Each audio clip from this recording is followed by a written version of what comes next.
അടിയേറ്റനായ പകമൂത്ത പാമ്പുകൾ തിരിച്ചുപോയി.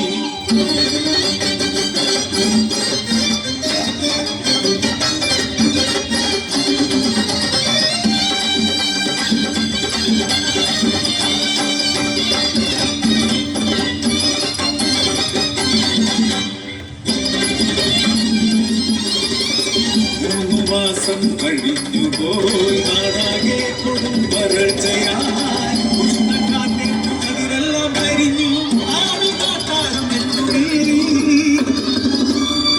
കാത്തിരുന്ന അവസരം യേശുവിന് കവടി നിരത്താൻ കടിയാരെത്തി. കാതിൽ കേശവൻ കുതന്ത്രമോദി കടിയാൽ തലയാട്ടി പുഞ്ചിരിച്ചു. പറയങ്ങാടിയിൽ അടിയാത്തി വയറ്റിൽ ശാപജന്മം ജനിക്കും മുന്നേ കുഞ്ഞിനെയും ജന്മം നൽകിയ പറയനെ കാളിക്ക് ബലി കൊടുക്കണം.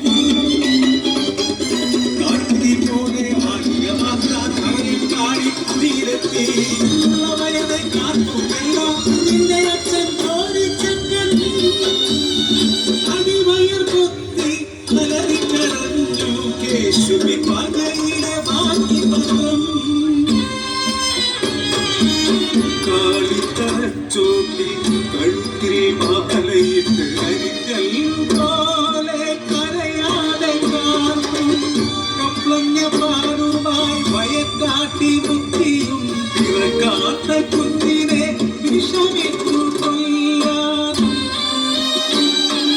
കരയറ്റ കോരി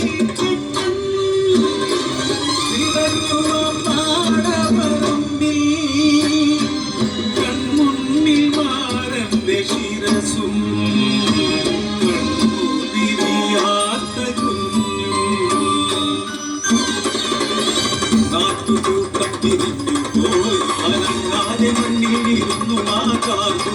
4 നാളുകൾ കഴിഞ്ഞു മാനം ഒരു തുള്ളി മാറി ഒഴുകില്ല.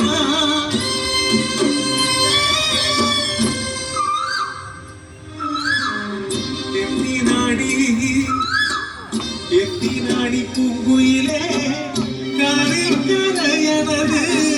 കരയോരായി പിറന്നാലോ ഈ ഗതിയാ. പറയോരായി പിറന്നാലോ ദുർഗതിയാ. പറയോരായി പിറന്നാലോ ദുർഗതിയാ.